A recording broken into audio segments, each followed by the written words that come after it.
आज देश में आधुनिक इंफ्रास्ट्रक्चर बनाने का बहुत बड़ा महायज्ञ चल रहा है।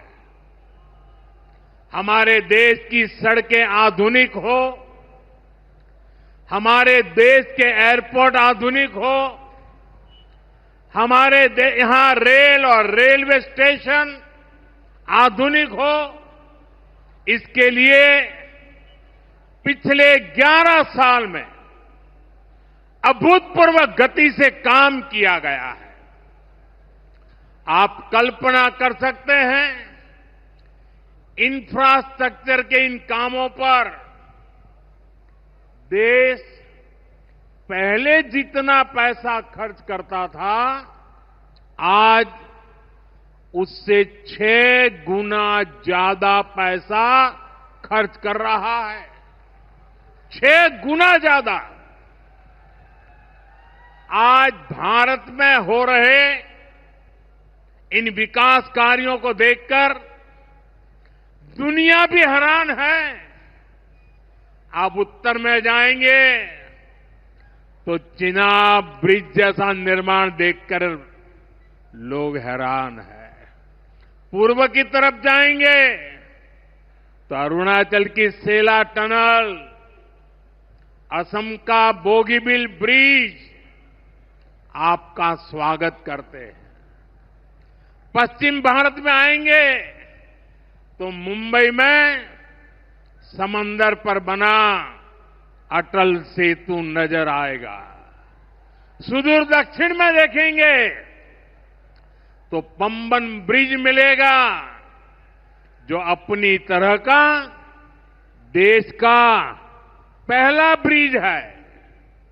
साथियों, आज भारत अपनी ट्रेनों के नेटवर्क को भी आधुनिक कर रहा है। ये वंदे भारत ट्रेनें, अमृत भारत ट्रेनें, नमो भारत ट्रेनें, ये देश की नई गति और नई प्रगति को दर्शाती है। अभी देश में करीब 70 रूट पर वंदे भारत ट्रेनें चल रही है।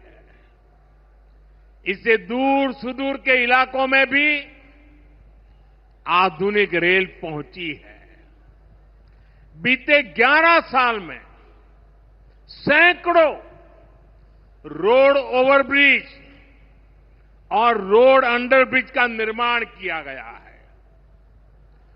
34,000 किलोमीटर से ज्यादा के नए रेल ट्रैक बिछाए गए हैं। अब ब्रॉडगेज लाइनों पर मानव रहित क्रॉसिंग, वो बात इतिहास बन चुकी है, खत्म हो चुकी है। हम मालगाड़ियों के लिए अलग से स्पेशल पटरियां, डेडिकेटेड फ्रेट कॉरिडोर का काम भी तेजी से पूरा कर रहे हैं। देश के पहले बुलेट ट्रेन प्रोजेक्ट पर काम चल रहा है और इन सबके साथ ही हम एक साथ देश के करीब 1300 से अधिक रेलवे स्टेशनों को भी आधुनिक बना रहे हैं। साथियों, आधुनिक हो रहे इन रेलवे स्टेशनों को देश ने अमृत भारत स्टेशन का नाम दिया है। आज इनमें से 100 से अधिक अमृत भारत स्टेशन बनकर के तैयार हो गए। सोशल मीडिया पर भी लोग देख रहे हैं कि इन रेलवे स्टेशनों का पहले क्या हाल था और अब कैसे इनकी तस्वीर बदल गई है। साथियों, विकास भी, विरासत भी इस मंत्र का इन अमृत भारत रेलवे स्टेशनों पर उसका नजारा साफ साफ दिखाई देता है। ये स्थानीय कला और संस्कृति के भी नए प्रतीक है। जैसे राजस्थान के मांडलगढ़ रेलवे स्टेशन पर महान राजस्थानी कला संस्कृति के दर्शन होंगी। बिहार के थावे स्टेशन पर मां थावे वाली के पावन मंदिर और मधुबनी चित्रकला को दर्शाया गया है। मध्य प्रदेश के ओरछा रेलवे स्टेशन पर आपको भगवान राम की आभा का एहसास होगा। श्रीरंगम स्टेशन का डिजाइन भगवान श्री रंगनाथ स्वामी जी के मंदिर से प्रेरित है। गुजरात का डाकोर स्टेशन रणछोड़राय जी से प्रेरित है। तिरुवन्नामलई स्टेशन द्राविड़ वास्तुकला के अनुसार डिजाइन किया गया है। बेगमपट स्टेशन पर आपको काकतीय साम्राज्य के समय का आर्किटेक्चर देखने को मिलेगा। यानी हर अमृत स्टेशन पर आपको भारत की हजारों साल पुरानी विरासत के दर्शन भी होंगे। ये स्टेशन हर राज्य में टूरिज्म को भी बढ़ावा देने के माध्यम बनेंगे, नौजवानों को रोजगार के नए मौके देंगे। और मैं उन शहर के नागरिकों को रेलवे में यात्रा करने वाले पैसेंजर से प्रार्थना करूंगा, ये सारी संपत्ति के मालिक आप हैं। कभी भी वहां गंदगी न हो, इस संपत्ति का नुकसान न हो, क्योंकि आप उसके मालिक हैं। साथियों, इंफ्रास्ट्रक्चर बनाने के लिए जो पैसा सरकार खर्च करती है, वो रोजगार भी बनाता है, व्यापार कारोबार भी बढ़ाता है। जो हजारों करोड़ रुपए सरकार लगा रही है, ये पैसा मजदूर की जेब में जा रहा है, ये दुकानदार को मिल रहा है, दुकान और फैक्ट्री में काम करने वाले लोगों को मिल रहा है। रेत, बजरी, सीमेंट, ये सारी चीजें ढोने वाले ट्रक, टेम्पो चलाने वालों को भी इससे फायदा होता है। और जब ये इंफ्रास्ट्रक्चर बनकर तैयार हो जाता है, तो फिर अनेक गुना और फायदे होते हैं। किसान की उपज कम कीमत में बाजार तक पहुंचती है, वेस्टेज कम होती है, जहां सड़कें अच्छी होती हैं, नई ट्रेनें पहुंचती हैं, वहां नए उद्योग लगते हैं, पर्यटन को बहुत बढ़ावा मिलता है। यानी इंफ्रास्ट्रक्चर पर लगने वाले पैसे से हर परिवार का, खास तौर पर हमारे नौजवानों का सबसे अधिक फायदा होता है। साथियों, इंफ्रास्ट्रक्चर पर जो काम हो रहा है, उसका हमारे राजस्थान को भी बड़ा लाभ मिल रहा है। आज राजस्थान के गांव-गांव में अच्छी सड़कें बन रही हैं, बॉर्डर के इलाकों में भी शानदार सड़कें बन रही हैं। इसके लिए बीते 11 साल में अकेले राजस्थान में करीब 70,000 करोड़ रुपए खर्च किए गए हैं। राजस्थान में रेलवे के विकास के लिए भी केंद्र सरकार इस साल करीब 10,000 करोड़ रुपए खर्च करने जा रही है। ये 2014 से पहले की तुलना में 15 गुना अधिक है। अभी थोड़ी देर पहले ही यहां से मुंबई के लिए एक नई ट्रेन को हरी झंडी दिखाई गई है। आज ही कई इलाकों में स्वास्थ्य, जल और बिजली से जुड़ी योजनाओं का शिलान्यास और लोकार्पण हुआ है। इन सारे प्रयासों का लक्ष्य है हमारे राजस्थान के शहर हो या गांव तेजी से उन्नति की ओर बढ़ सके, राजस्थान के युवाओं को उनके शहर में ही अच्छे अवसर मिल सके। साथियों, राजस्थान के औद्योगिक विकास के लिए भी डबल इंजन सरकार तेजी से काम कर रही है। अलग अलग सेक्टर्स के लिए यहां भजनलाल जी की सरकार ने नई औद्योगिक नीतियां जारी की है। बीकानेर को भी इन नई नीतियों का लाभ मिलेगा। और आप तो जानते हैं, जब बीकानेर की बात आती है तो बीकानेरी भुजिया का स्वाद,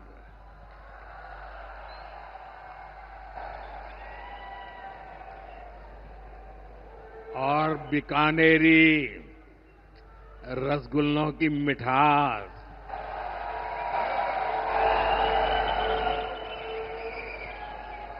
विश्व भर में अपनी पहचान बनाएगी भी और बढ़ाएगी भी।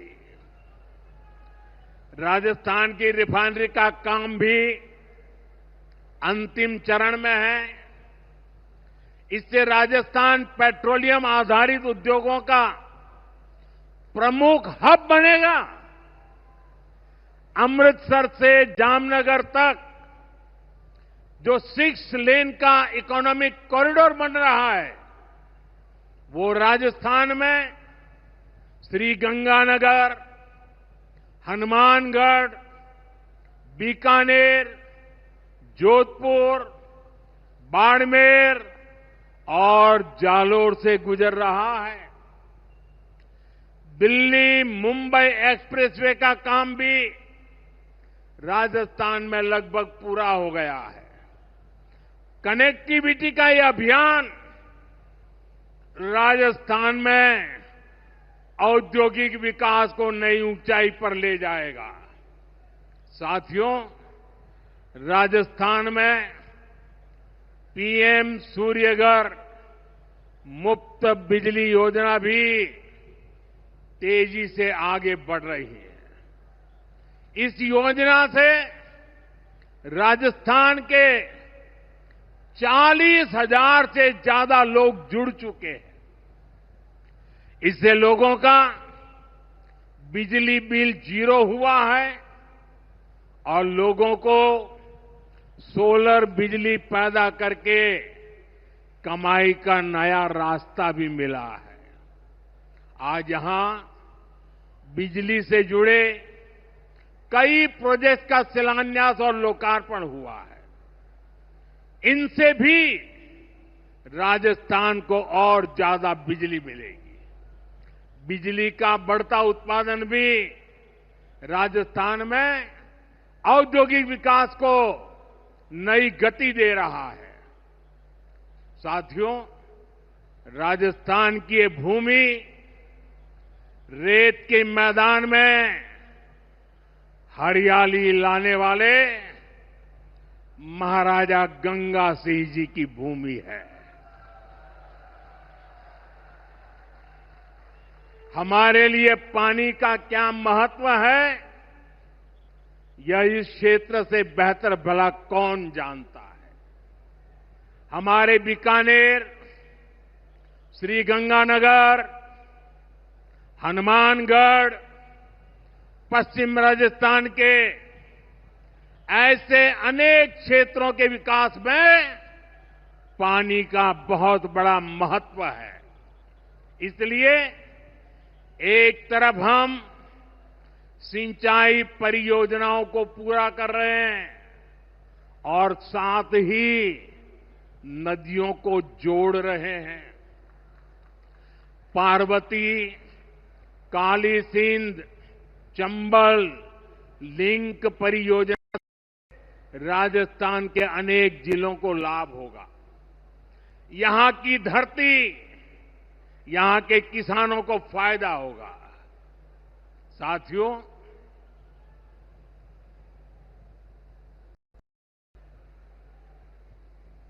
राजस्थान की ये वीर धरा हमें सिखाती है कि देश और देशवासियों से बड़ा और कुछ नहीं। 22 अप्रैल को आतंकवादियों ने धर्म पूछकर हमारी बहनों की मांग का सिंदूर उजाड़ दिया था।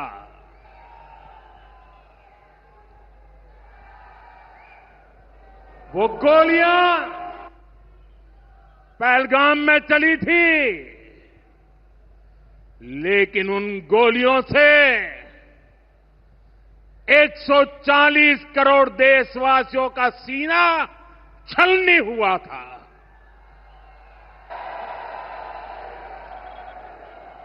इसके बाद हर देशवासी ने एकजुट होकर संकल्प लिया था कि आतंकवादियों को मिट्टी में मिला देंगे, उन्हें कल्पना से भी बड़ी सजा देंगे। आज आपके आशीर्वाद से, देश की सेना के शौर्य से हम सब उस प्रण पर खरे उतरे हैं। हमारी सरकार ने तीनों सेनाओं को खुली छूट दे दी थी।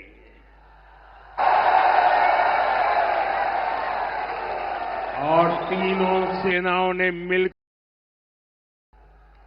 ऐसा चक्रव्यूह रचा कि पाकिस्तान को घुटने टेकने के लिए मजबूर कर दिया।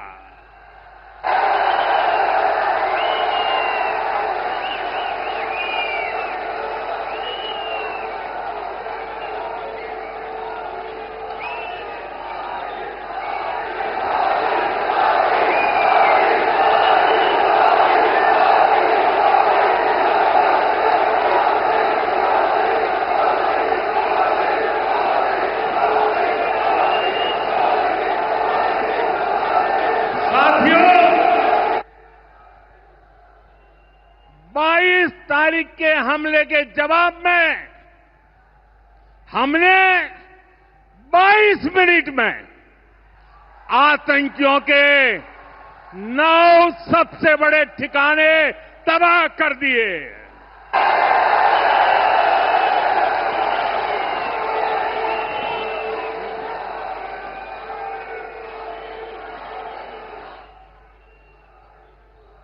दुनिया ने और देश के दुश्मनों ने भी देख लिया कि जब सिंदूर बारूद बन जाता है तो नतीजा क्या होता है।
ये संयोग ही है। 5 साल पहले जब बालाकोट में देश ने एयर स्ट्राइक की थी, उसके बाद मेरी पहली जनसभा राजस्थान में ही सीमा पर हुई थी।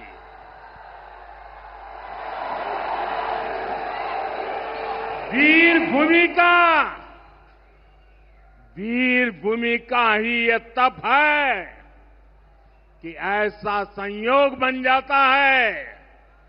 अब इस बार जब ऑपरेशन सिंदूर हुआ तो उसके बाद मेरी पहली जनसभा फिर यहां वीर भूमि राजस्थान की सीमा पर बीकानेर में आप सभी के बीच हो रही है।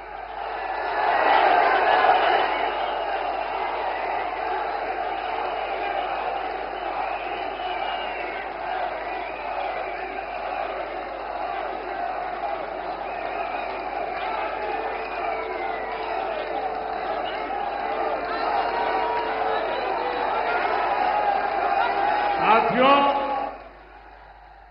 चूरू में मैंने कहा था, एयर स्ट्राइक के बाद मैं आया था, तब मैंने कहा था, सौगंध मुझे इस मिट्टी की, मैं देश नहीं मिटने दूंगा। मैं देश नहीं झुकने दूंगा।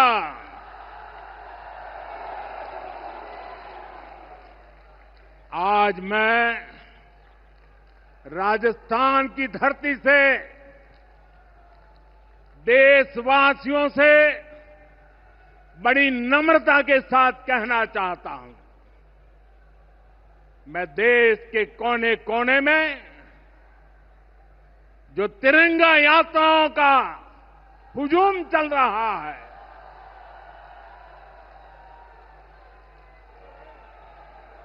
मैं देशवासियों से कहता हूं,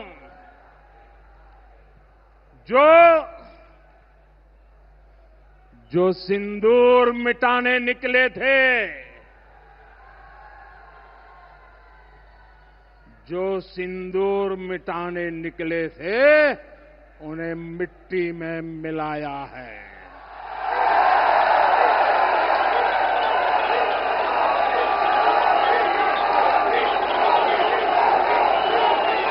जो हिंदुस्तान का लहू बहाते थे, जो हिंदुस्तान का लहू बहाते थे, आज कतरे कतरे का हिसाब चुकाया है।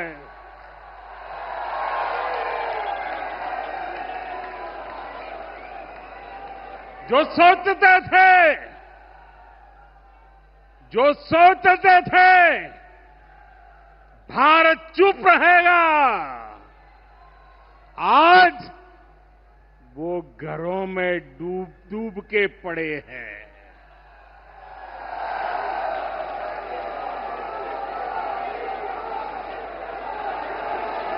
जो अपने हथियारों पर घमंड करते थे,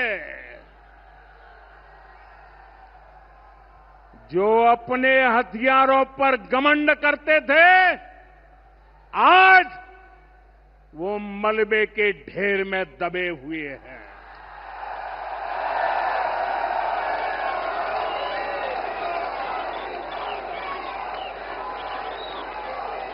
मेरे प्यारे देशवासियों,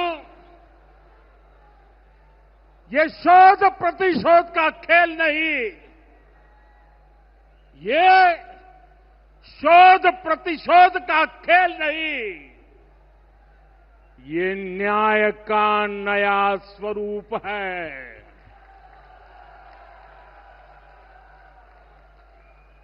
ये न्याय का नया स्वरूप है।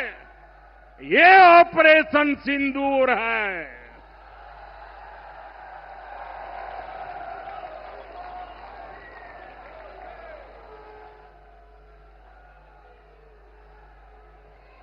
ये सिर्फ आक्रोश नहीं है, ये सिर्फ आक्रोश नहीं है, ये समर्थ भारत का रौद्र रूप है।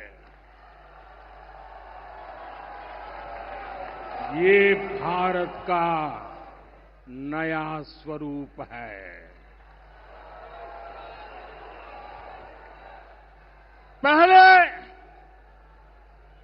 पहले घर में घुसकर किया था वार, पहले घर में घुसकर किया था वार, अब सीधा सीने पर किया प्रहार है।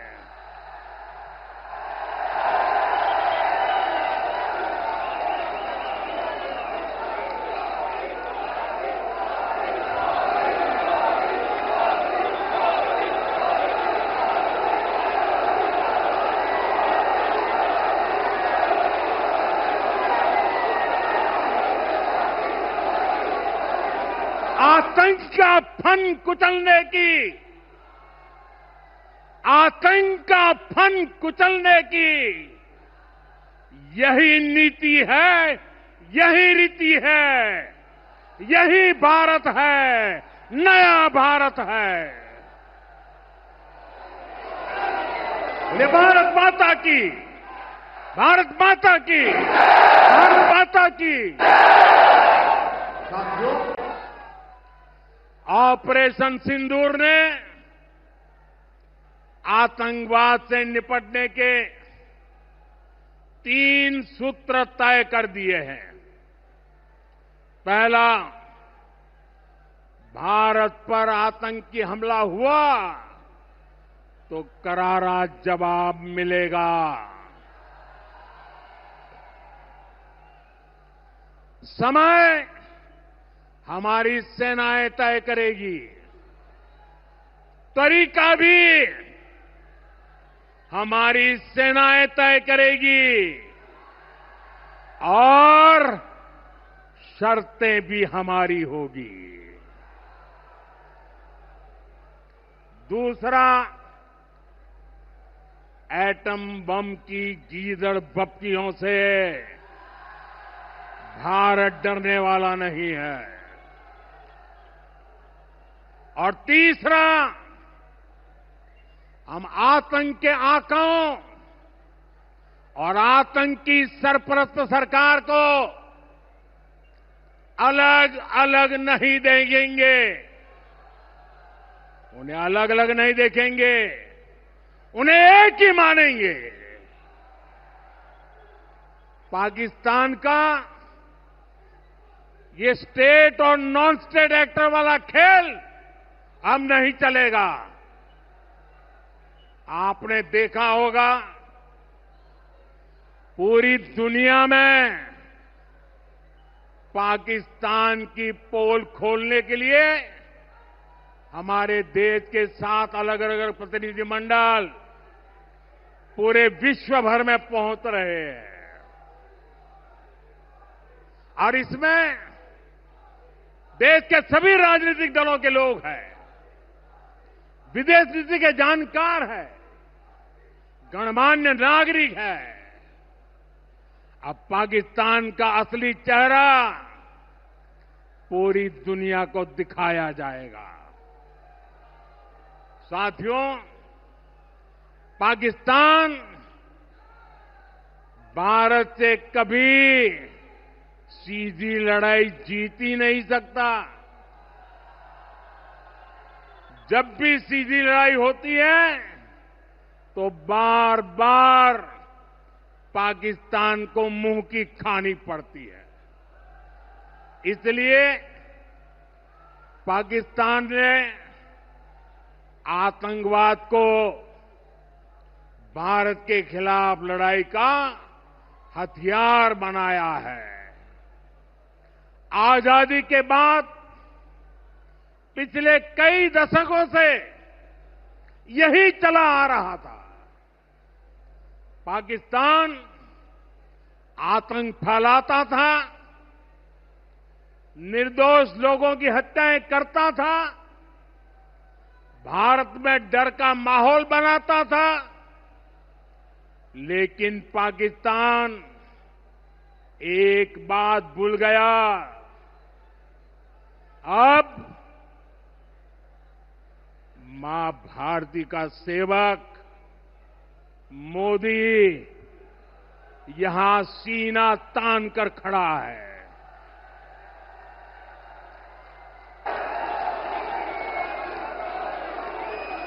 मोदी का दिमाग ठंडा है, ठंडा रहता है,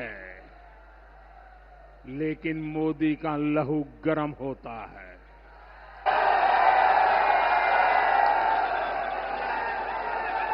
और अब तो मोदी की नसों में लहू नहीं, गरम सिंदूर बह रहा है।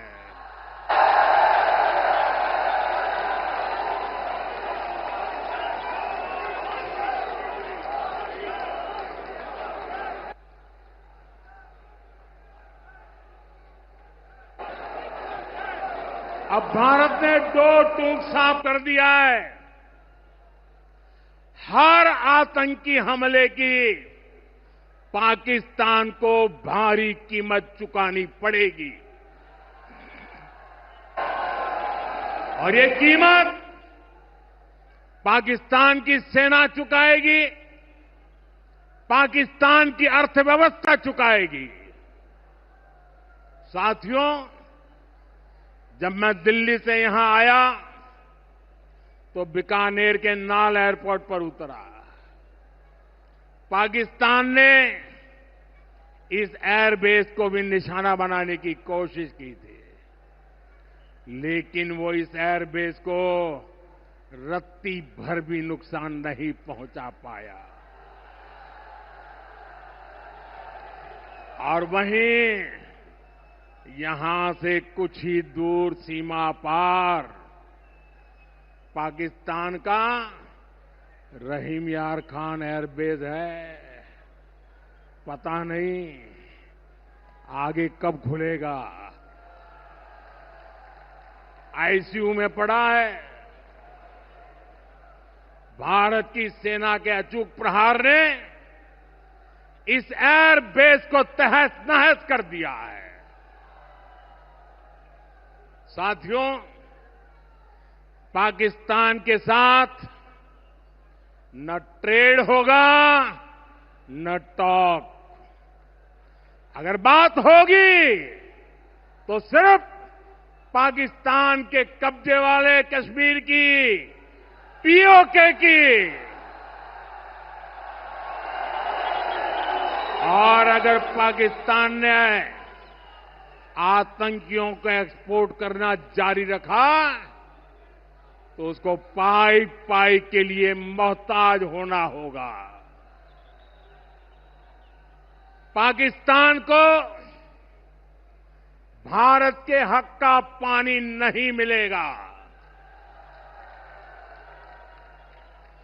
भारतीयों के खून से खेलना पाकिस्तान को महंगा पड़ेगा।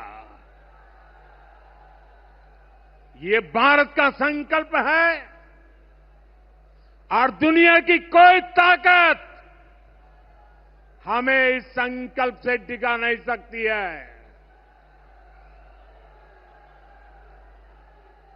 भाइयों और बहनों, विकसित भारत के निर्माण के लिए सुरक्षा और समृद्धि दोनों जरूरी है। ये तभी संभव है जब भारत का कोना कोना मजबूत होगा। आज का ये कार्यक्रम भारत के संतुलित विकास का, भारत के तेज विकास का उत्तम उदाहरण है।